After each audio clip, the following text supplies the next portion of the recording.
So tomorrow night, Tuesday, October 1st, is the vice presidential debate. Now, this is between Governor Tim Walz and Senator J.D. Vance.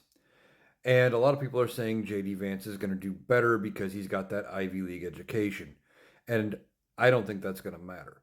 While J.D. Vance may have an Ivy League education, if you see how he interacts with people and how he talks and what he talks about, it clearly didn't help.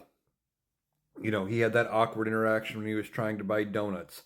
He had the interaction just over the weekend when he was trying to go to a restaurant to do a campaign event and they didn't even call ahead apparently, or they didn't know they were going to be welcome and they got turned away. Those kind of things. He's very awkward, and there's just a lot of stuff about him that doesn't come off quite right, whereas Tim Walz comes off as personable.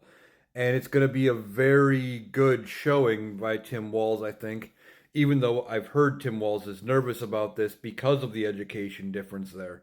But I don't think Tim Walz has anything to worry about. I think he's going to do fine. He just needs to talk common sense to people, and he's going to do great. But I do think this debate is going to have a couple things that are going to be interesting. One, we're going to see just how bad JD Vance loses, because I don't think he's going to win this debate. When his go-to is creating stories about people eating dogs and cats, and he admits he creates stories, he's not going to win this debate. But we got to see what kind of stories he creates. Is it going to create the spectacle that happened around Donald Trump, repeating that story about immigrants eating dogs and cats? Is anything like that going to happen?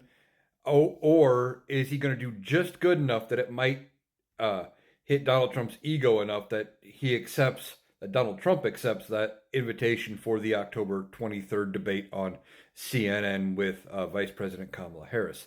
So we'll see what happens there. Now, as far as the rules of this debate, I believe the mics are going to be open.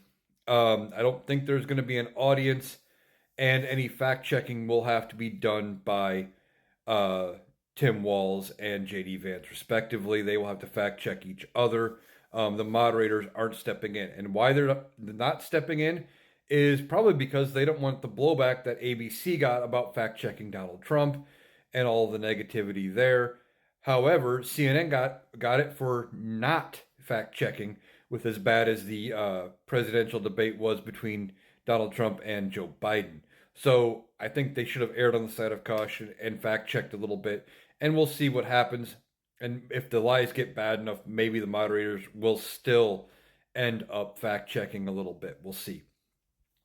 But I'm looking forward to it. And I know no presidential campaign has ever really been won or lost by the vice presidential debate.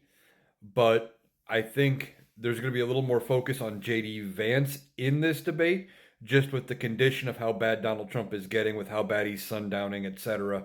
And the dementia is starting to show. People are going to be at least a little more invested in J.D. Vance, just because the thought of Donald Trump making it through his next 4 years is going to be on people's minds. Kind of like how all eyes would have been on this debate should it have been between J.D. Vance and Kamala Harris if Joe Biden was still in the race, because they would have been expecting either one of those two candidates to not make it through.